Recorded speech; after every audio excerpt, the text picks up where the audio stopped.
ABVP और भाजपा ही क्यों? अब देखिए मेरे यहाँ पर तिरंगा लगा हुआ है, मैं हमेशा अपने पास लगा के चलता हूँ। राष्ट्र प्रेम का भाव आरंभ से ही था। मैंने जैसे कहा कि विद्यार्थी परिषद में हम लोगों ने 2 विधान, 2 प्रधान, 2 निशान। लाल चौक के लिए हम लोग रवाना भी हो रहे थे, एक युवा मोर्चा की एक बड़ी रैली के रूप में भी। तो मन में एक देशभक्ति का भाव तो था और मेरे मन में भगत सिंह मेरे यूथ आइकॉन है, मेरे आइकॉन हैं। मैं भगत सिंह जी को बहुत मानता हूँ, मैंने उनकी किताबों को पढ़ा है, किस तरह से असेंबली में उन्होंने बम फेंका, किस तरह से उन्होंने आंदोलन किया और किस तरह से ये जेल जाने के बाद भी अपना संदेश लोगों तक पहुँचाना है, तो उस बातों को भी कैसे उन्होंने रखा। तो मेरे मन में राष्ट्रभक्ति का जज़्बा था, एनसीसी मैंने स्कूल के दिनों में ली थी, लेकिन चूँकि घर परिवार का बड़ा था, तो आर्मी में तो जा नहीं पाया मैं। परिवार वालों ने मुझे मतलब उसके आगे बढ़ने नहीं दिया।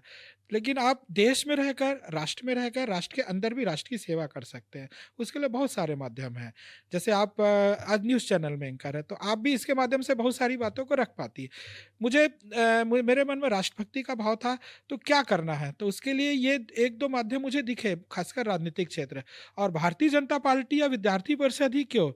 तो विद्यार्थी परिषद इसलिए क्योंकि जब मैंने एबीवीपी जॉइन किया, तो मैंने वहाँ देखा किस तरह से हम लोग बैठक से पहले वंदे मातरम का गायन करते हैं, किस तरह से भारत माता की जय बोलते हैं। बहुत सारे ऐसे इश्यूज़ है देश के आज़ादी के बाद, जो लंबित थे। चाहे धारा 370 और 35 ए की बात करूँ या हम लोग बोलते थे कश्मीर हो या गुवाहाटी अपना देश अपनी माटी, ऐसे नारे हम लोग लगाते थे। तो मुझे वह सारी चीज़ें बहुत अच्छी लगती थी। राम मंदिर का आंदोलन भी हमने देखा है।